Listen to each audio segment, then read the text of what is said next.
NFC North.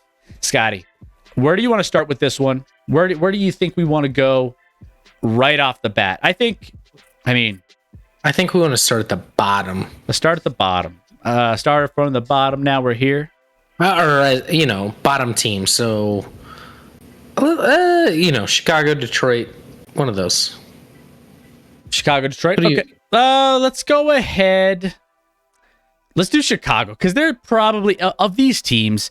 They're the most they're the worst when it comes to the excitement factor for me. Even the Lions have a little bit of an excitement for me. So let's go ahead. Let's dive into the Lions, the Bears first. So Chicago Bears. Let's go ahead. Now, let me pull up the win totals real quick and the division winners. So every time I forget. So currently division is, as far as the FanDuel odds to win the division, Green Bay Packers are the favorite. Milwaukee's best. All of a sudden pops back in. Green Bay Packers minus 170 to win the division. You got Minnesota 3-1 odds, plus 300 at number 2. Then you got Detroit 850 plus 850 and the Chicago Bears plus 950. So there's not a huge fall off like you see in other divisions when it comes to the betting here. Even the worst team is under 10-1 odds. So we've seen 25-1 odds in some other divisions. So this might be a little bit more of a competitive division, might have some grindy games.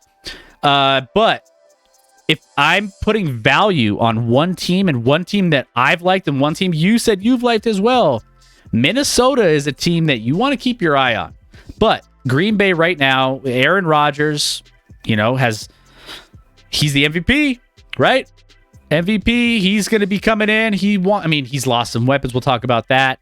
But they're still the top of the division when it comes to the NFC North. Let's look at the win totals for the Chicago Bears here and see what they have them slated as. And that is over 6.5 wins. Over under 6.5 wins. That's plus 120. Terrifying number. Number for me. So under. I'm under. I'll probably take the under. The under is minus 140, which rightfully so. Yeah.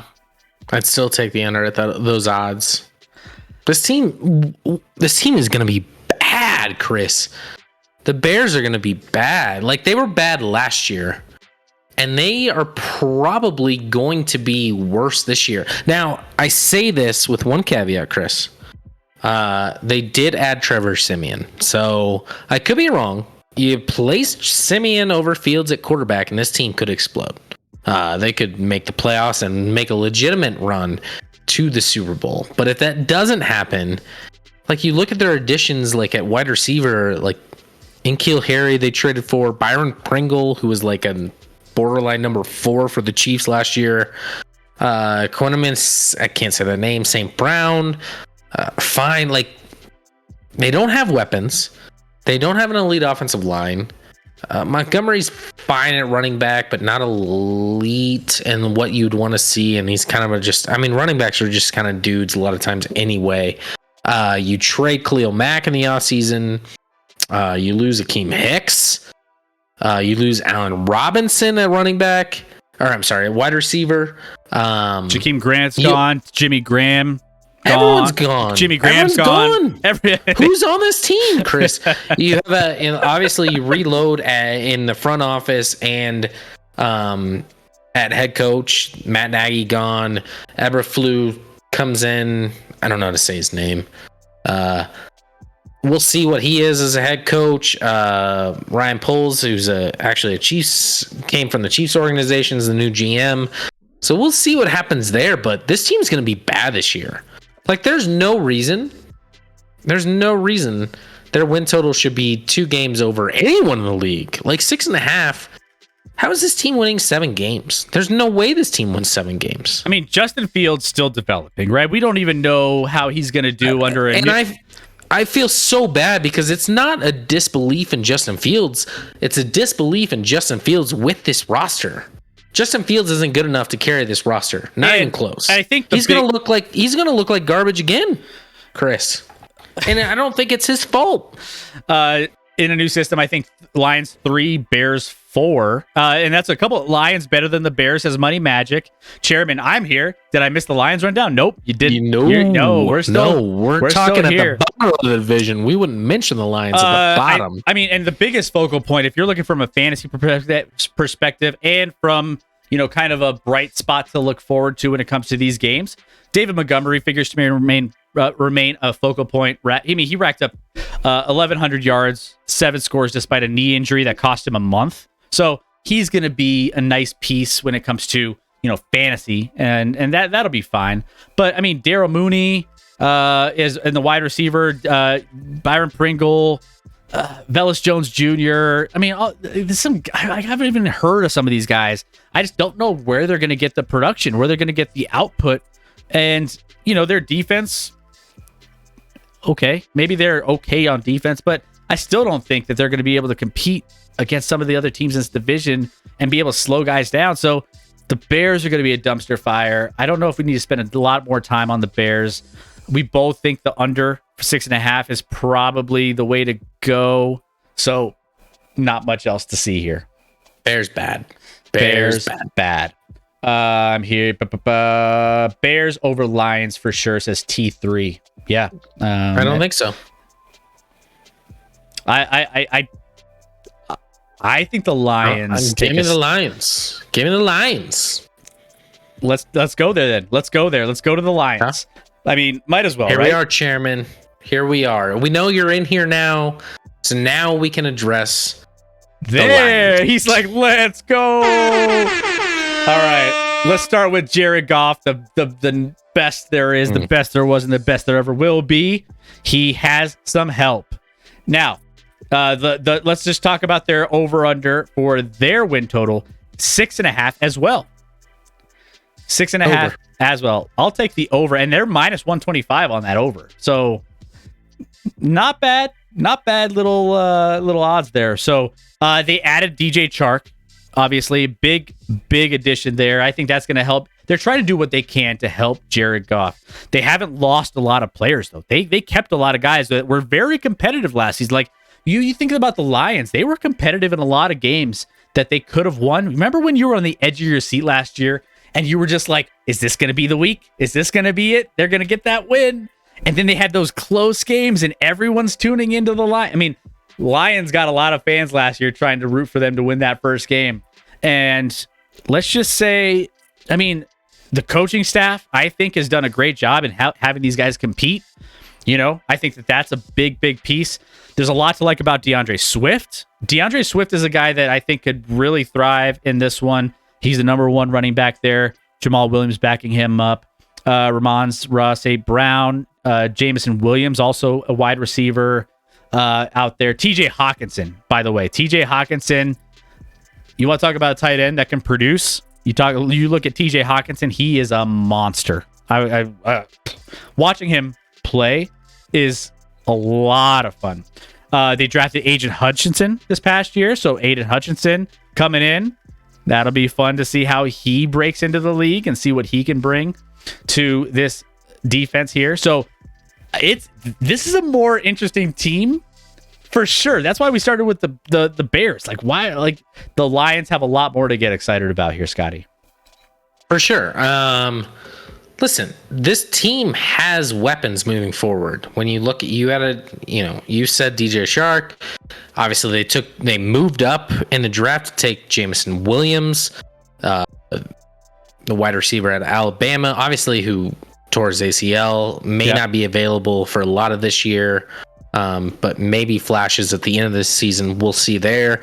You have Amon-Ra St. Brown, who is elite. TJ Hawkinson at tight end. Like, you have so many weapons here at your disposal moving forward. Maybe not all this year with Jameson Williams not being available, but for Jared Goff to kind of distribute the ball. Like, listen, Jared Goff gets hate, and I've hated on him, but he has made a Super Bowl. He took the Rams to a Super Bowl. Yep. Didn't play well in the Super Bowl, but they made a Super Bowl with Jared Goff as their quarterback, and he played really well at a lot of times under the Rams' tutelage. So, he has the potential to be all right. That offensive line, obviously, needs to consistently be good. They took their left tackle out of Oregon from last year, played better down the stretch. You talked about Aiden Hutchinson, number 2 overall pick, local guy out of Michigan.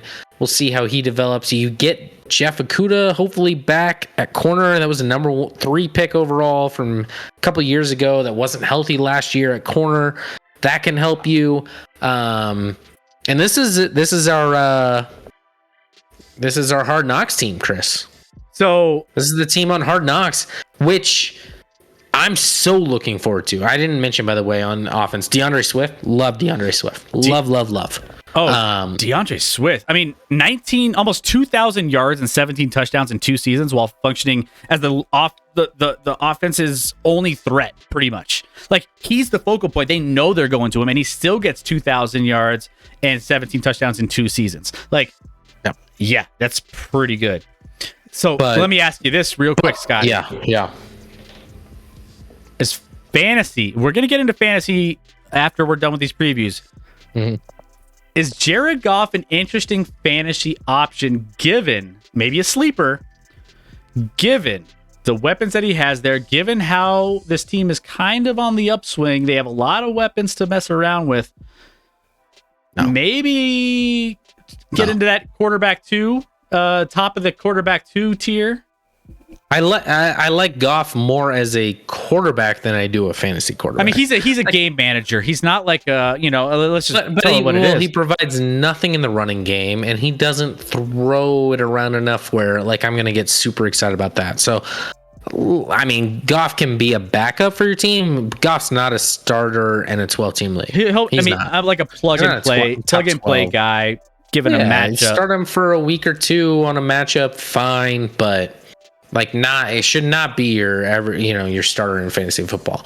I'm hyped I'm actually hyped more than I have been in the last few years for Hard Knocks, solely off Dan Campbell. Dan Campbell is people in the chat have talked about loving Dan Campbell.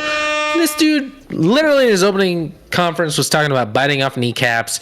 He drinks like a venti coffee with 2 shots of espresso in it, and he does like 2 of those in the morning.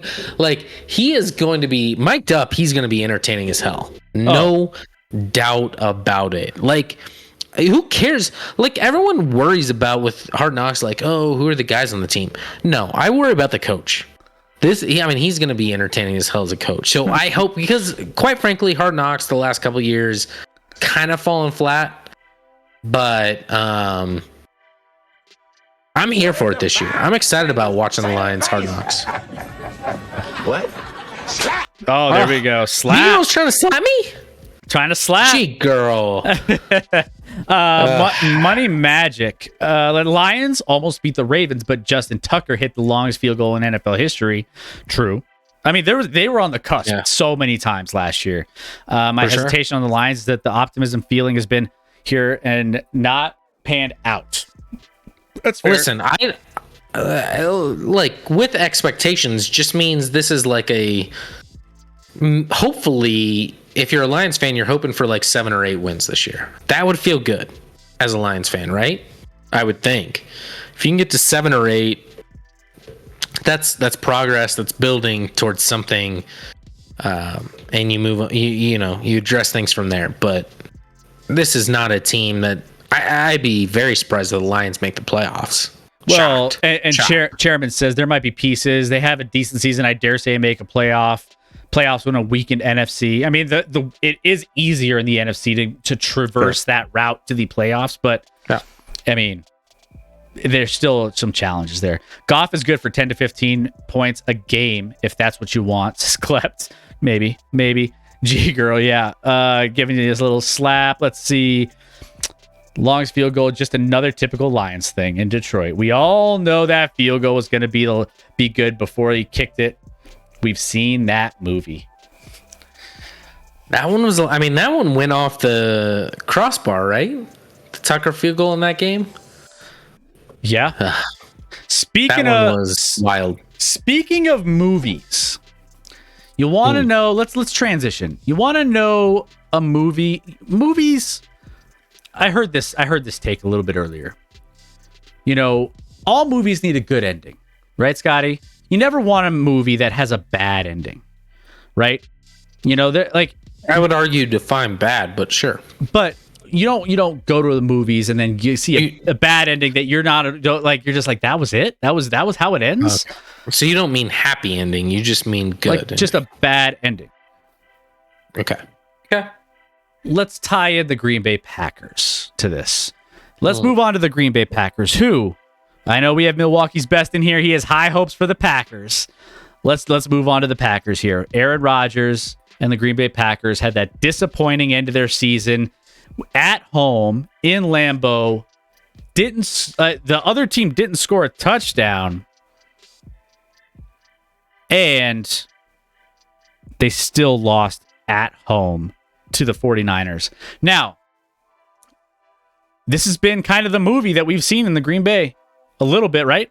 We've seen the ending of this movie, and it's been a bad ending. You have a great story all the way through the movie. The regular season's fantastic. And then you have, the star actor, in the movie doing his thing. Everything's going great, but you always have that letdown, and you always have the end of the movie that just disappoints you in the end. Green Bay Packers are no stranger to this. Let's go ahead and look at their win totals for this. They are favored to win this division. Over under 10.5, and they're minus 160 at 10.5. So, with that being said, Scotty, the Green Bay Packers, they have a lot of things that didn't go their way in the offseason. They lost Devontae Adams. They lost Marquez Valdes-Scantling to your Chiefs. They lost Equanimeous St. Brown. I think Reckoning was trying to get me to say that one earlier. I butchered it. It's fine. They lost him to all wide receivers there. Yeah. They lost all wide receivers to a guy. I mean, your top wide receiver here in Green Bay is like Allen Lazard. Which everyone's like hyping Allen Lazard. I think it's a PR thing to try to get him as much love as possible. They drafted Christian Watson. I think they're trying to get Christian Watson to be the new guy. Equanimous.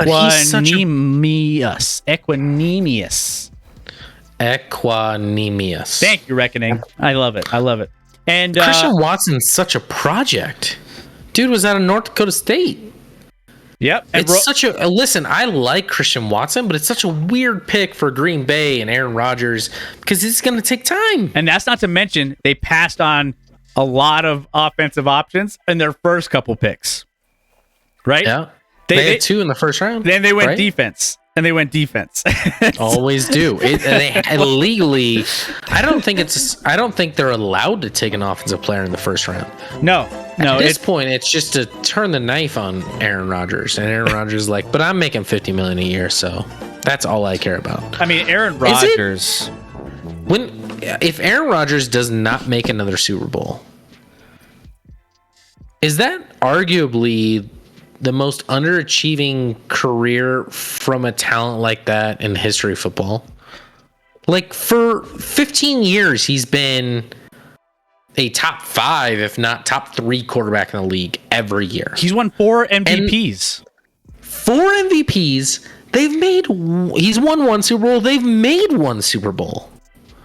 It's so weird.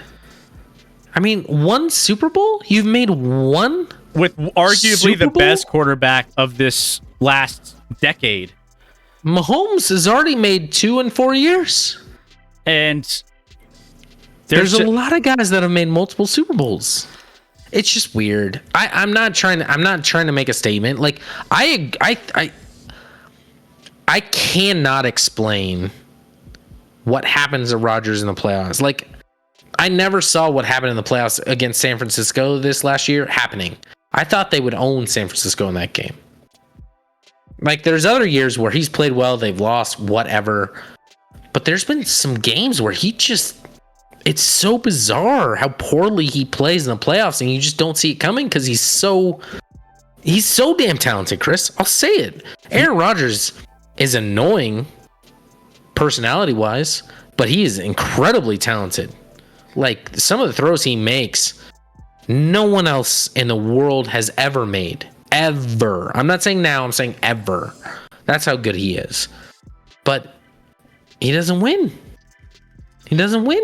So, Alan Lazard. And when it matters. Alan Lazard, 513 yards receiving, 8 touchdowns last year. Like, that's your savior going into this next season. Obviously, Devontae Adams was a big piece of where they targeted a ton. But, I mean, I just don't see it. So, Randall Cobb, Sammy Watkins, a couple journeymen who've been around the league for a long time, or veteran options, right? They have that. But, I mean, Randall Cobb was brought in with by Aaron Rodgers specifically. I want him. And he didn't do anything with him. And that's what terrifies me about a lot of these offensive pieces here. Aaron Jones is still a stud. I think Aaron Jones will be fine. He'll get touches. He'll be fine. But there's just a lot of questions for me. If for a team that's supposed to win this division and supposed to win 10.5 games, will they do it because they're in the NFC, which I think is a lot weaker? I think they can get that over. I mean, I think that's doable for the Green Bay Packers. That's fine. I agree. They'll probably hit over on 10.5, but it doesn't matter. This is a worse version of the Green Bay Packers than they were the last couple of years, Chris. And you have an aging quarterback. I don't know if this team cares anymore. I don't know if they care about winning.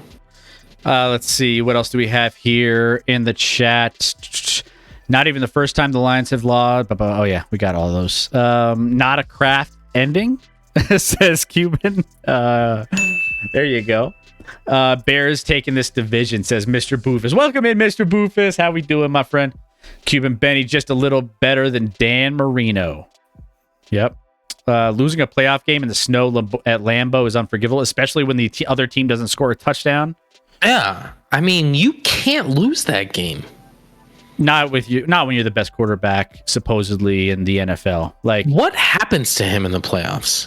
Why someone that's so talented and it doesn't seem like he's mentally fragile at all. It seems like he just he wipes out whatever is said about him and doesn't care. But then he just year after year shits the bed in the playoffs. He has some incredible playoff games, but he can't piece them all together to make more than one Super Bowl. That's wild. It's mind-boggling to me. It's not like he's won the last 2 MVPs. He's going to go down as one of the greatest quarterbacks ever, but most underachieving quarterback if he doesn't win another one in the history of football. No doubt about it. But that lends itself to our last team in the NFC North, and that is the Minnesota Vikings. And you want to talk about a team that I feel pretty good about moving into this season. It's the Minnesota Vikings to win this division. Plus 300. So they're getting 3-1 odds. You bet 100, you win 300. That's some good value for a team as good as they are coming into this season. So, obviously Kirk Cousins is leading the helm there. We ranked him last week in our previous rankings. He's a decent quarterback. He can still get the job done. He's I think we had him in top 15 quarterback in the league. I think he finished in the low teens in our rankings. But still, you got Dalvin Cook, you got Justin Jefferson, Adam Thielen, one of the best wide receiver cores. I think. There's a lot of good wide receiver cores out there. I think, do they have the best 2 wide receivers in this division? Probably. Justin Jefferson to me is a top 3 wide receiver in the league for sure. Which automatically puts this wide receiver core the best in the division, right? So, no. He does everything. What doesn't he do? This defense didn't get worse. It got, arguably, better. They got some pieces, right? They were already pretty good, but they lost Tyler Conklin to the Jets. That's whatever, but they didn't add a lot either. So there you got the chemistry issues there, or the chemistry that is going to be building up with a lot of the same players that, I think will be, fine, right? They ushered out Coach Mike Zimmer, right? And GM Rick Spielman out the door. They're gone. So you have a nice little change when it comes to the top of the totem poles here. So they hired new head coach Kevin O'Connell and offensive coordinator Wes Phillips from the Super Bowl champion Los Angeles Rams.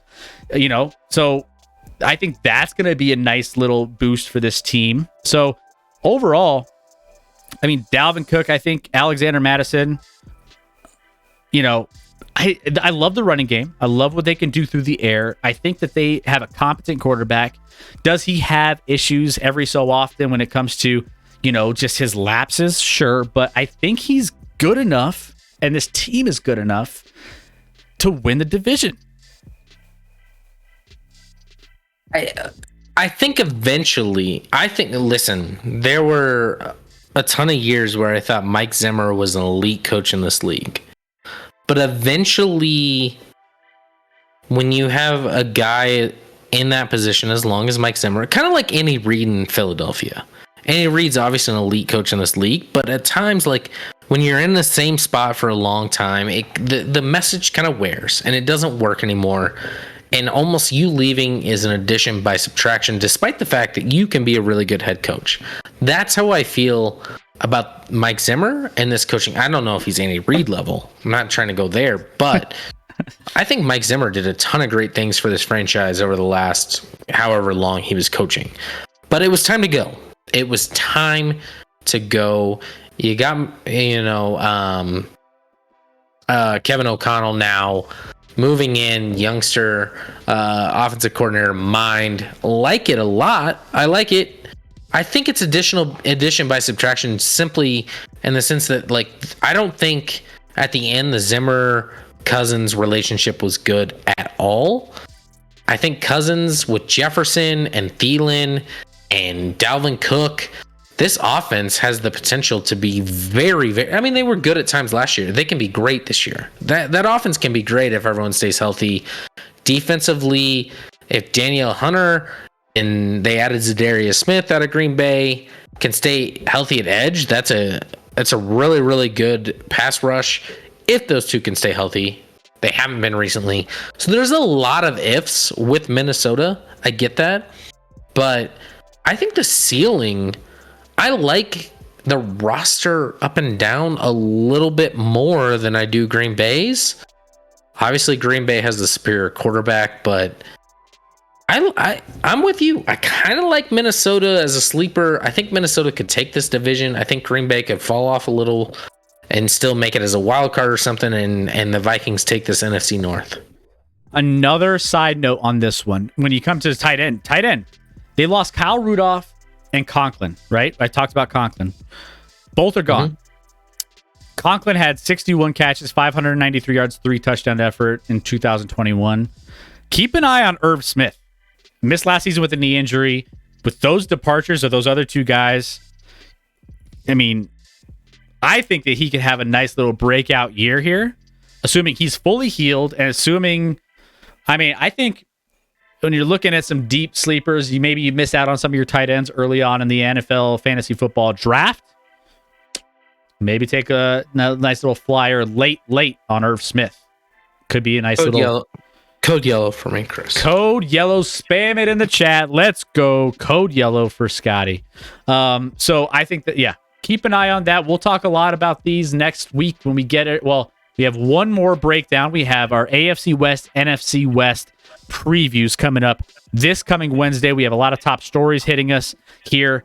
And so we're going to cover a lot of those this Wednesday as well. But Sunday, we're probably going to start getting into all of our fantasy football rankings, who we like, who we think is going to be really solid to go with. We'll break it down position by position and make sure you guys have everything you need. We're only 38 days away. 38 days, 16 hours, 22 minutes, and 15 seconds from the NFL season. That's Football Wife's official kickoff countdown. So make sure you guys are tuning in to make sure you have everything you need for your fantasy football leagues and everything for the NFL season. We are your go-to spot. We want you to be here, so let's go.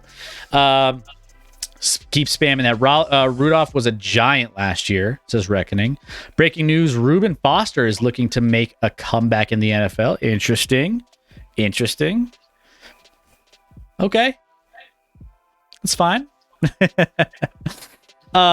So with that being said, let me go ahead. Let me take a look. I think we talked about the win totals did we talk about win totals for Minnesota?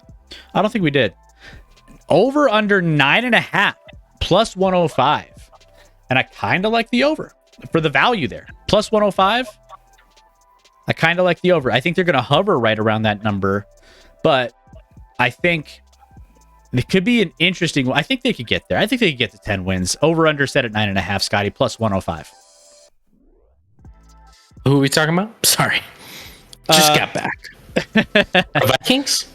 Yeah, the Vikings. Over under 10.5. 10.5? They're not at 10.5. No, 9.5. 9.5. Oh, 9.5? At one plus 105. I mean, obviously, we both like. I